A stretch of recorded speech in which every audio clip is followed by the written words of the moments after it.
Okay. All right, that's good, Bill. Go ahead. It's ready. You want to start, you want to do the questions, or should I ask you the questions? You asked me. Okay. Go ahead and give your name and everything. I'm Bill, Bill Bennett. I was in the Marine Corps, and I was a rifle instructor at Parris Island. And your place of birth and where you grew up. I was Parkersburg. I grew up here in Gilmer County at Tanner. I went to Tanner High School. What was life like then? Great, I think. Much better. I guess because I felt a lot better. Yeah. Well, I don't know about that. So, how'd you start out with your basic training and everything? When you did your basic training, and well, I had, I think I had 7 weeks of basic training. Where did you take basic? It's Parris Island, it was the same place. And then I had a year of college, and I think that helped me be an instructor, a rifle instructor. I just stayed there. you didn't have to be able to shoot well. Yeah, I was expert rifle, yeah. I'd say. I was the best in a platoon of 90. So I shot 315 out of 340. That don't mean 315 bullseyes out of 340 bullseyes. The way they check it out is different. So where were you and what were you doing when Pearl Harbor was bombed? I was in college here. Mm-hmm. Did you? How long did it take for you to realize it was happening right away? Yeah, right away. I was going through the hall, and some of them come on the radio. Did you know? Well, Pearl Harbor. I knew it was Pearl Harbor was happening, and I knew from then on we knew what had happened. Did you know much about the war overseas before the U.S. involvement?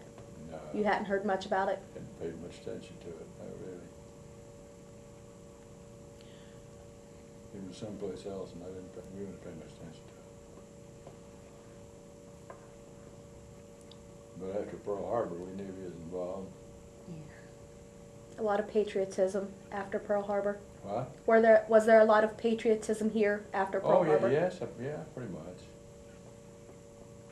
So how long did you stay in the Marines? I was in part of 2 years. So what year were those? What? What years? 42 and 43. So did you take advantage of the Bill of Rights and home loans? Yes, I come back and went to school. Mm-hmm. Went to school here. So what'd you do after that, Bill? Well, I just drive a bus. I drove a school bus for a while, and then got to be director of transportation, and I was director of transportation and attendance for 35 years. Here, right here. Uh-huh. So the dormitory wasn't named after you? No, I wasn't. He was Bennett, but my grandfather came from Pennsylvania. Uh-huh. He was Civil War. He was Civil War man. Union soldier. Had you gotten married before that time or after, or right after? Or? After it came back. Mm-hmm. Did you have communication with your family while you were during the war? While you were Yeah. You had communication, letters from home. And So I got married. The girls come in, see, and I looked them over. They're from other places, and I picked me out. I'm from Nicholas County. We've been married 45 years. A lot of the boys from college here their girls came from other places, other counties in here, and a number of them around. I think next to Gilmer County, Nicholas County had the most people here back then, most kids here.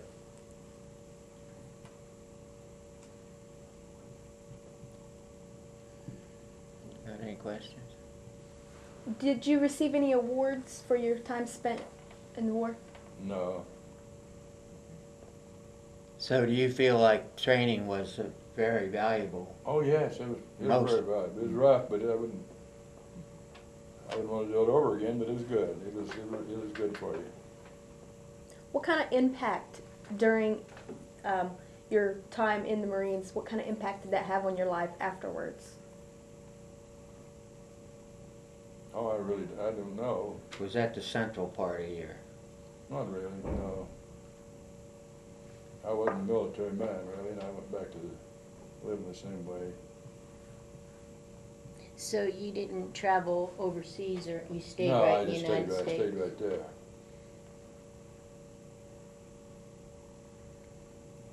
So You stayed That was at about Paris the time. Island? That You was stayed about the at time Paris? the boys was in Iwo Jima, and I better be there in Iwo Jima.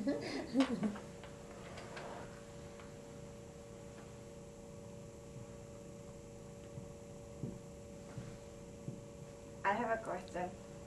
What did you think of Japanese people during the war? During the war, oh, I didn't think much.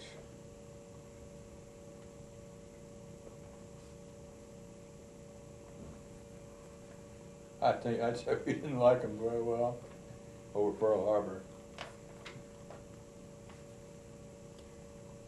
But it's all over now. There's no feeling now at all.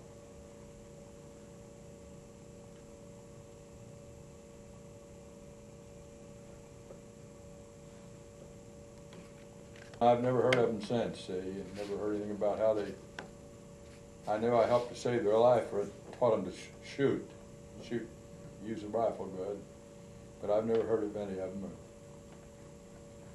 I imagine a lot of them had the same address. I know I did. I had the same address for all my life, and a lot of them might have, but I just never followed up. well, people did start to move after the war. Yeah, yeah. Suburbia started around there. Became more industrialized. Well, I went to Baltimore and worked before I went to Marines too. Mm-hmm. That's interesting. I went to Baltimore and worked, and I made $3.20 a day. All the way to Baltimore. And my board and room was $9 a week.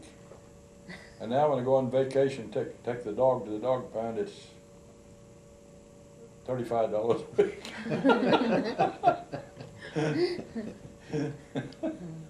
Life's changed a little bit. So, do you feel like when you train somebody and that was a kind of something to go inside of you to think about? Yeah.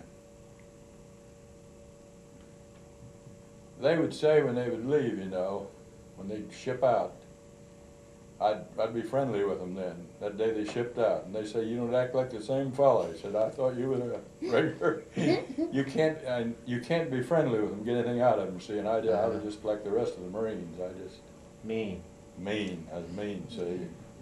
They thought I was a regular human one last day. What was your rank in the military? PFC. I'll tell you one thing, that red, white, and blue uniform kind of helps people to join, young fellows to join. They say, well, I'd do anything to wear that uniform. But I didn't realize when then I had to buy it. I had a forest green uniform, and I wanted the red, white, and blue one, and I had to buy it. It was at a store over there, and it cost me around $80 to buy it. But when I come back on furlough, I thought I looked good in that. I was going someplace one day, and I stopped to get gasoline in my car, and a girl's mother hollered her daughter, come out here and see this Marine, come out. That sure made me feel good, come on.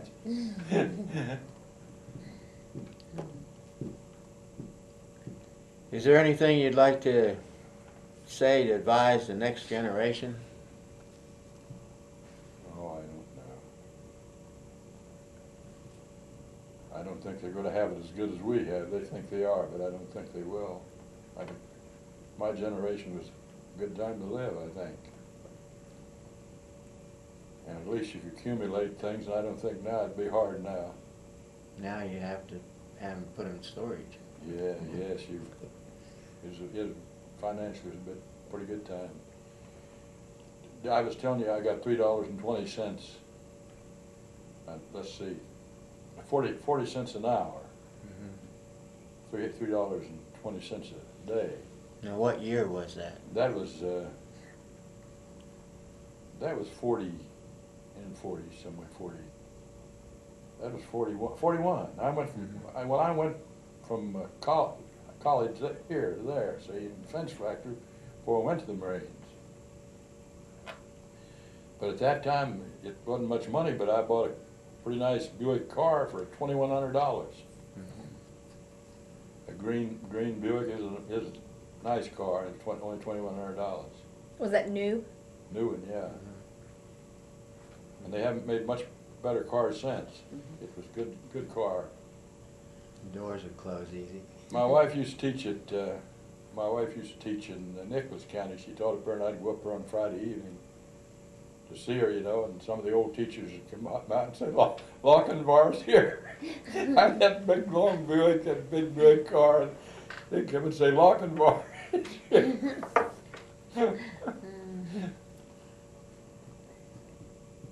But it's relevant. The money you get, what you buy is pretty relevant. It takes a lot more money now. You get more money and it costs more money, don't it? I used to notice that the Japanese yen, you know, when soldiers come back, they had a lot of money, but it was hardly worthless. It reminds me of our money now. Yeah. The thing that amazed me, and it did a lot of boys, was the language they use in the service. Oh, it's ridiculous. There's one fellow named Saul Levine here that went to college, and he just couldn't take it. He didn't finish. He was a Catholic boy, and he just couldn't take that treatment the way they did it to make you tough, I guess. They had to change you from a civilian in about 7 or 8 weeks. See, they changed you from a civilian over to a service fellow that. Was it easy for you to adjust from being a serviceman back into a civilian? No, not really. It didn't bother me that much. Were you thankful to be able to train troops rather than go over, or would you rather? Oh, I didn't. I just didn't have any choice or pay Right. attention to it. Yeah, I guess I was. Thought I had a better deal than the rest of them, but and I think going to having a college helped me to be an instructor. The combination, then I shot the best in the platoon. I was expert rifleman, and that's one thing about the Marines. If you're a private, whatever you are, if you're a rifle instructor, the Navy fellows have to come in, the Navy officers have to come in, you train them to shoot every year. And you climb right up on their backs and make them get in shape just like if he's a captain or whatever he is. And I enjoyed that. I put him in place. See? In the Marines, they pay you. You get paid for being an expert rifleman, gets paid so much, and the sharpshooter gets paid so much each month. You have to qualify every year they have to qualify. You see many of those Marines have those rifles. That rifle there, that means he's expert rifleman.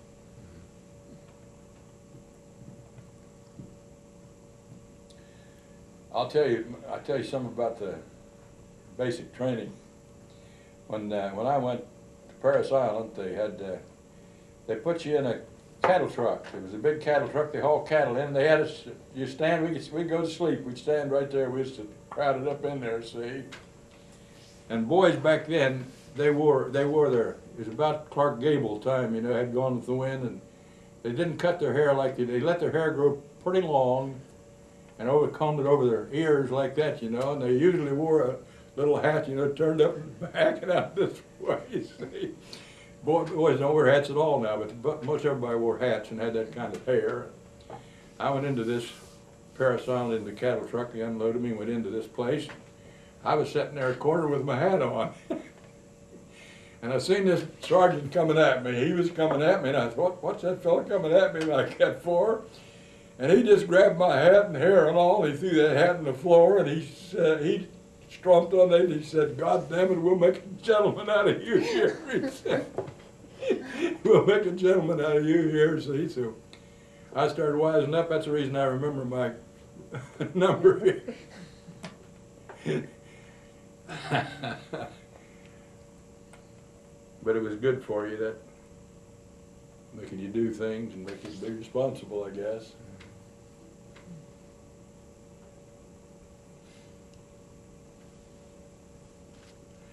I come up and I was getting awful thirsty, and I thought, now I've got to have some water, and I'm going to say something to somebody where to get some water here. And I was stupid enough to go up and punch that sergeant and say, hey, to him. Punched him and said, hey, and he turned around and said, hey, hell, he said, hey, he's the first stage of horse shit, that's what you are. He said, don't you never say hey to me again, he said. Oh, I'll tell you, it was something.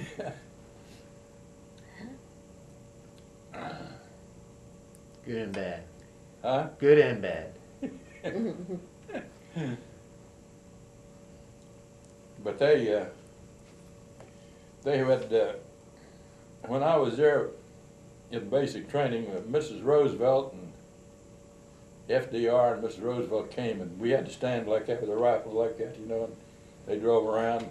After that, they changed it, and they started calling them Marine cadets. All Marines, they was cadets. They made them handle them different. They was handling them pretty rough, see, and after they came and seen it, they made it treat us better. They said they did. We get in the boondocks, and if a big long-legged fellow was a rifle instructor, you had to follow him, see. They called little fellows feather merchants, and there wasn't very many little fellows in the Marines. They was generally great big fellows from 6 foot on up, and they called little ones feather merchants. And when they had to follow that long-legged fellow, they had an awful time in those boondocks and in the water and all. They just pounded around to follow him.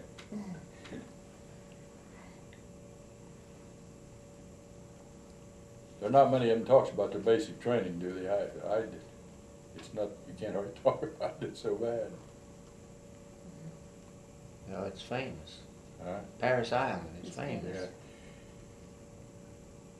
We had, this is another funny thing, we had a rifle instructor, we had, you would shoot, let's see, 500 yards, a bullseye, 20-inch bullseye would look like a dime, about 500 yards, and if you had to shoot one there, you were pretty good, see.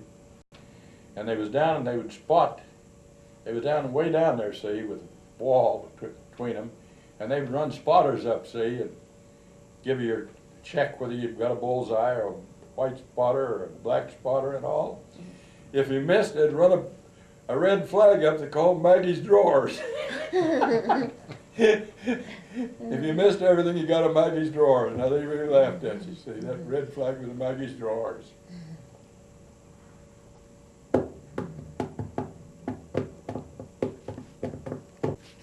What happened, I lifted so much, I'd wrestled so much, and lifted so much I got my back hurt and didn't, I got out before my back got so bad, had slipped disc and all, and they turned me loose, see, where I wrestled everybody. We had 10 huts and we had wrestlers in there, they'd bring fellas in to wrestle, you know, and I was the main wrestler there.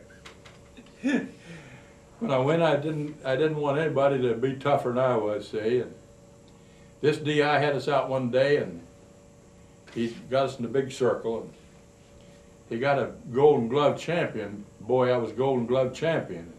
He danced around there and showed off. They said, does anybody take him on? Nobody would take him on, see? Nobody would take him on, and I thought, no, I didn't come in here to stand like this. I'll take him on. So I went out after him, see, and I wrestled him pretty good. I kind of wrestled and fought and boxed him and wrestled him everything, and the DI made me, he said, get away from him. He said, you fight like a washwoman. He said, stand back from him, and he got me back from him long enough for he hit me in the nose right there, hit me right there, see? It never staggered me a bit, but he hit me now. And then from then on we wrestled. We'd build pyramids, you know, and the big boys would be on the bottom, and you could build pyramids up, and you'd have thousands of pounds on your back, see? Their knees right in your back, and then they'd throw you in a big blanket, throw you up in the air, and sometimes they'd let you fall on the ground, and it was just anything tough like that. So the pyramids, you think's what hurt your back? Well, it probably did. It probably did, and then the lifting. And that was part of training? Yeah, that's part, yes, I think. So they had weights? Yeah, well, they made weights, you know, they had big weights and bars and fill things full of sand, and they done everything to get stronger. There's some pretty strong ones in there. Mhm.